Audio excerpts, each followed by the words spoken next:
At Mayo Clinic in Florida, we're predicting the unpredictable, using 3D printed life-size organ models to map out complex surgeries ahead of time. Learn more at mayoclinic.org/possible. Mayo Clinic, you know where to go.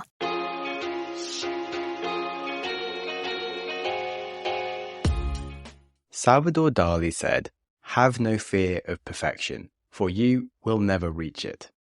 And yet, for many of us, although we might not admit that perfection is holding us back, we don't start things because we don't think we'll do it well enough, or we have an idea, but we don't feel we can do it justice. And that, my friends, is perfectionism. Now, I am someone who prides himself on doing a good job, and I can be very meticulous on things, and generally had the philosophy that if I'm going to do it, I'm going to do it properly and be the best at it, not to be competitive, just for the pure joy of doing it well. And yet I have found that it can be much better to learn when and when not to adopt this philosophy, and that a crucial part of success is actually sometimes just getting lots of stuff done, or having ideas and doing them kind of badly to work out how to get better at them quickly. And that can be a really crucial part to success. So, hello and welcome to the Growth Mindset Podcast. I am Sam Webster Harris, and I'm fascinated in diving into the psychology of self-improvement.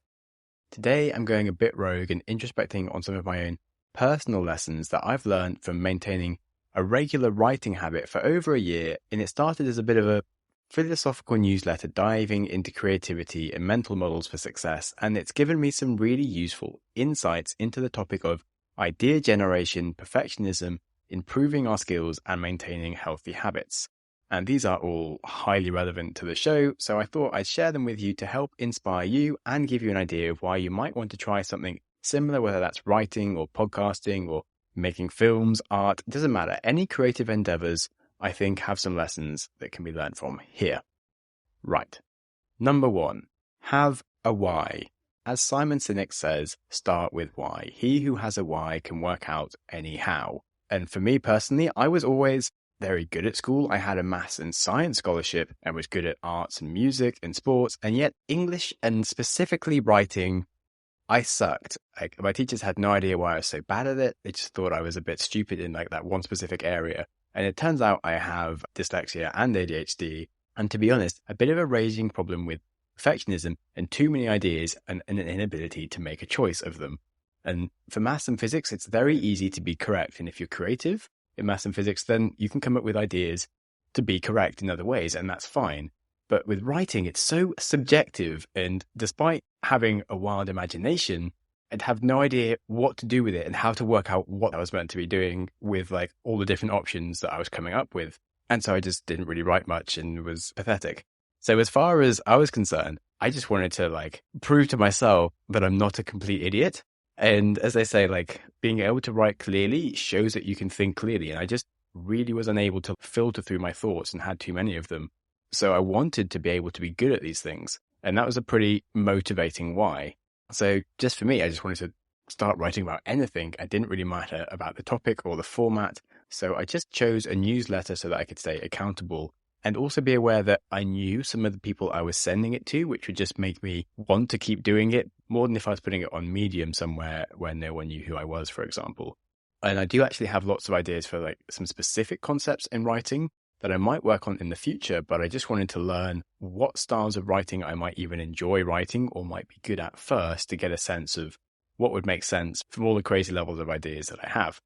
And whether you want to be a writer, a podcaster, a musician, or a filmmaker, I would just start with anything and make it kind of small and something that you can just start doing now and minimize the faff to just do it. So you want to be a filmmaker, just start by making 10-second TikToks. You want to be a podcaster, just talk to someone or review a movie or just get into the habit of doing stuff. And that will make the whole process a lot easier to then give you the autonomy to sort of do it better. As Ali Abdul says in his How to YouTube, he says the start is to just start. The second part is to kind of get better and get good at it. And then the final part is to get smart and actually think about how the concept is going to grow and where you're going to really find a scalable niche for your creative work. But anyway, just work out why you want to start what you're doing and use that to motivate you to just do stuff and don't worry too much about doing it perfectly. Number 2, Share things publicly, and if possible, find a way to iterate on the work that you're doing. So as I said, I started writing because I wanted to get better at thinking, and it's a really wise way to facilitate your own self-expression and internal realization of the deeper thoughts that you kind of hold within you and ideas that happen as you walk through life. It can really help you understand the full extent of ideas that you are having day to day, whilst forcing you to spend time in ironing out the reality within them. Because often when you'll have quick ideas, they'll seem really good, but there'll be like some giant gaps in like flaws of logic. And when you have the idea in your brain, it just kind of pretends that those gaps aren't there and that you're a genius. It's only when you write them on paper that you're like, actually, this is a crap idea. I'm just sort of saying something that doesn't make that much sense. I need to work out what I'm really thinking of how I get there. And you can then think more clearly because you actually say the correct things. But what's been interesting is that I've done my first iteration of writing for the newsletter, and then often I would then use a newsletter as a script for something that I'd put onto the podcast, but I would kind of iterate on it for the podcast. So usually like 1 or 2 weeks after I wrote the newsletter, I would then like come back to the script and edit it quite a lot. And nearly every time, the process has led to me heavily revising the actual content and realizing a deeper understanding of what I said in the first attempt. Partly, I think the act of having to speak it out loud really helps you interpret what you're trying to say, but also you can come up with more relevant examples or stories that tie the whole piece together in a better narrative. And also writing up like the episode description and coming up with a title is like another step that helps you sort of redefine what the whole piece was and think about why you wrote what you wrote. So one week I wrote an article that was called Treating Your Brain Like a Brain, because all of the treat your brain like a muscle analogies annoyed me. And you can level up your brain's abilities by leaning into enjoyment rather than stress. And that's okay. Whereas a muscle, you should be leaning into some stress to like stress it out and grow it. And when I sent it, I didn't feel that comfortable about sending it as a newsletter because I hadn't really fully worked out like the full extent of the idea inside me. But as only when I came back to it and put a few more thought cycles into it with some different angles where I worked out like what I'd written was really a piece of advice on how to increase your output, learn faster and avoid burnout. And those were all things that I'd sort of alluded to in the original writing, but just hadn't summarized as like the take home of what the piece was actually about. Or another example is that I wrote a short piece called You Aren't the Product of the 5 People That You Spend Time With. Again, trying to conflict against like the standard advice that you are like the 5 people you spend time with, because I just like conflicting with common advice that's out there. And for the podcast, I made it a much more emotional piece where I told a story about my best friend who is just nothing like me in terms of our work drive or any of our interests, yet he really understands and helps me as a person. And the energy he gives me in like just relaxing, switch off mode is really a beneficial relationship, despite the fact that he's not like me in any terms of his attitude towards sort of success, money, exercise, health, drinking, habits, etc. And if you were following advice from achievement books and prioritizing your network, could leave you little time for the actual important relationships in your life that do genuinely improve your life. And that story, I think, really helped hold the piece together as a narrative that made it much more enjoyable to listen to and would have made it more enjoyable to read, but it wasn't in my first email. So the point is to just get something out there quickly, but then, if possible, still have potential to ruminate on it and make a second, better version. So perhaps if you're making videos, you can post a short video on TikTok and then work out like how to make a better version for Instagram, if Instagram is the place where you actually want to spend more time. Lesson 3, minimize any hurdles that you have to getting to your first draft. One of the things I really like about the newsletter is the flexibility to express myself without having to overthink about the packaging. So I'll have some ideas, and the title in the newsletter might just be something to do with the ideas within the email. And it kind of matches the labels in my mind of how I think about it. And it just lets me to kind of just write and just put something and send it. And yes, it would be better if I thought of a catchier email title, but it doesn't matter that much. Whereas for the podcast, I do need to spend more time coming up with a good title. If I was to be posting on Medium, I would need to come up with a very clickbaity title, etc. And there's just one step of the creative process that just is a hurdle that I don't enjoy and kind of blocks me from doing it. Whereas by removing that hurdle with the newsletter, I can just write, have ideas and send them. So it's much nicer and more effective and means that I actually do the things. So coming up with catchy titles might not be your problem, but there's usually like 1 or 2 steps of things that do become a bit annoying. If you're making videos, for example, you might want to make higher quality ones and use like Final Cut Pro to do it, but it takes an absolute age to use. Whereas just keeping like the videos short and sharp, so to the point where you can just do it all on your phone with like CapCut, makes it so much easier that you can just do it all in half an hour. And so just finding ways to make it a bit easier to just get like something small out there is like undeniably huge way of getting more stuff done. And then once you've actually finished something, applying another few set of thought cycles of how to make it better is a lot easier as a second job rather than trying to fit all of these jobs into one before you publish anything. Because then you're falling into kind of a bit more of the perfectionism trap where it's just more and more jobs before the final thing is there. And you kind of want to get something out there as quickly as possible without having all these hurdles and barriers. And on the topic of thought cycles, number 4, think about thought cycles. So one article I'm actually working on at the moment is embracing thought cycles and how to get the best out of yourself, because work that you naturally enjoy or perhaps can't stop yourself applying some more brain power to is an ideal place to be.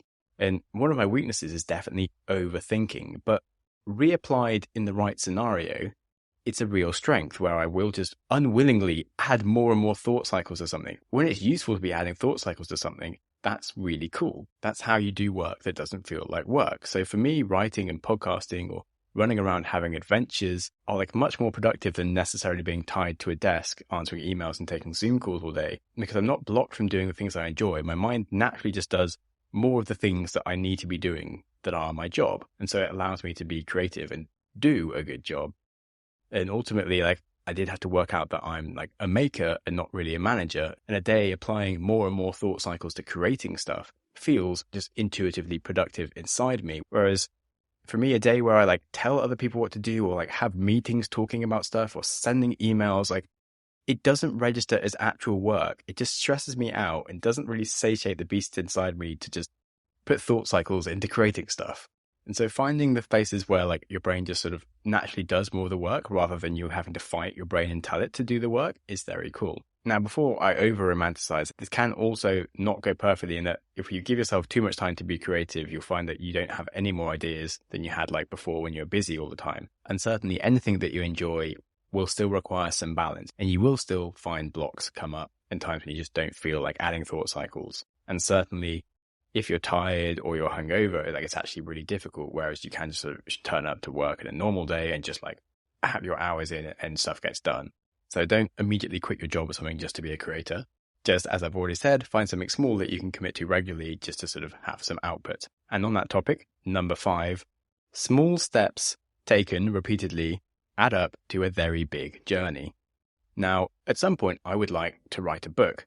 And they say that to write a book, your hardest task is to just finish writing a bad draft. And then once you've done that, like you can have an editor talk to you about the whole thing and help you reshape it into something that becomes easier to apply the second set of thought cycles to, and so on.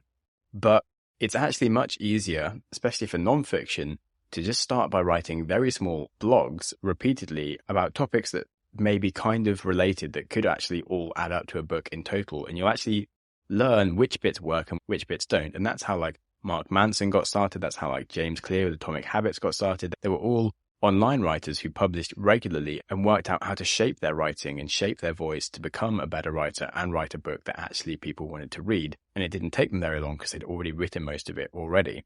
By writing so regularly, I am already starting to feel like I've written like a whole series on kind of ego. If I felt like it, probably be reshaped into a book. Don't know if I'll actually do that, for example, but it's still like something that's actually quite easy for me to do now if I wanted to. Also, the fact that you're putting things out there and getting feedback is very motivating because of if you write 30,000 words of a book and don't publish it, no one ever sees it and you've still published nothing. Whereas if you write 30 blogs of 1,000 words, you've published all of those 30,000 words and you've got feedback on each different thousand. And I've had some really nice pieces of feedback of saying how much they loved a specific bit that is just very motivating for me to go and write more things. So I would definitely focus on doing a smaller version of something that you can do repeatedly that will add up to a big journey rather than trying to bite off something giant all at once, because it's just not such a good strategy. And on the topic of having really good and big ideas, number 6 is ideas actually happen in the process of doing. And so don't let the big ideas block you. I've really concluded that trying to approach a big idea head on and repeatedly working it into something perfect gets super boring and like just doesn't work that well. Having a diversity in approaches, the newsletter and then the podcast, and like having smaller goals along the way to make it digestible is motivating and more successful. And you'll actually learn a lot from the things you do and get better at doing them. But firstly, you have to move forwards But something that I think is really important is that you have to move forwards to be able to look backwards. People always say that hindsight is so powerful, but you can't have any hindsight without having the foresight to just start doing something. A few weeks ago, I spoke about the fact that your best ideas are actually just stepping stones to reaching your unmet potential and your even bigger ideas. Something so grand that you can't even imagine it right now because you've currently got your good ideas in the way, blocking you from these even better ideas. And this concept is just so powerful and so true. And what's funny was this idea only came to me whilst I was writing about a different idea in the podcast about like the 5 different ways to like finish your projects. My main idea was really just that you should start more of the things that you finish. And so you'll be doing more things. But whilst I was writing that, I actually had the realization that so many of the ideas that I have like do just sit on the back burner because I want to do them properly. But whenever I start working on an idea and actually putting them out there in like their non-perfect form, I end up having better ideas afterwards. And it's been so true with the writing that when I started, I had like sort of 10 blogs or something that I wanted to do. And like now that I've written 60, I've got like 300 blogs that I've already got the ideas for that I need to work through. And just more and more ideas come and they get better and better the more that you do the thing. And so you maybe got a good idea for a song, but like just make it and you'll have more ideas for better songs. You've got a good idea for a comedy sketch for TikTok, make it and you'll start having better ideas for comedy sketches. So if you can start throwing things out there and try and make some sense of them and just make them happen, you'll then start to have some hindsight and you'll also learn how to make things better. If you have a few funny jokes sometimes and you hope to become a comedian, you're not going to become a comedian. You have to spend a lot of time getting your ideas to the point of being useful to someone by putting them out there. Start with something that's small, raw, unpolished, but published. Only then can you start connecting the dots by looking backwards. As Steve Jobs said, you can't connect the dots looking forward. You can only connect them looking backwards. So you have to trust that the dots will somehow connect in your future. You have to trust something, your gut, destiny, life, karma, whatever. Just do stuff. And I think last time I gave the example about Mr. Beast that he started his YouTube channel when he was 13. And it wasn't until he was 17 and had been making videos every week where he had his first viral video as he was starting to learn the kind of things that people actually watch on YouTube. And he sat for 40 hours and counted to 100,000. By 24, he now has almost 200 million subscribers and is the biggest YouTuber on the planet. And he didn't start with his best work. He's been refining his craft, his ideas ever since he started. He just quickly gets ideas out there. Over time, he's built a framework for what works and then uses that to channel his creativity to make new things. His most successful video ever was actually pretty recent, where he recreated the Netflix TV show Squid Games. It was just like a crazy idea with an epic budget and a huge risk of failure, but it's had like 500 million views. And the 13-year-old Jimmy that first started doing YouTube could never have imagined something that big, let alone made it a reality. But he did have some ideas, and he just started the ideas that he had, and those led to his bigger and bigger ideas. The importance was that he just got his ideas out there and cast his stepping stones to be able to move forwards.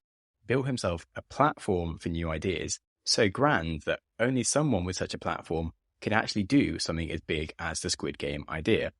And with hindsight, it's easy for us to look at Mr. Beast and break down what he's done, but he was the one with the foresight to go and do something. So, whatever ideas you're having, just ride that idea train of yours. Don't get off at the first stop because you never know where your ideas could take you. And I truly hope that you do get to find out where your ideas lead by just making them and seeing what happens. Thank you so much for listening to the show today. If anything resonated with you and you think would be good for a friend, do please share it with them because that's how we grow. And also possibly if you leave us a good rating or review, that would be super, super kind and I would be really, really happy. And remember that life is to be enjoyed. That does start with enjoying today because enjoying a life isn't like a future thing. It's a current thing to do now. So be kind to yourself and whilst you're at it, be kind to someone else too.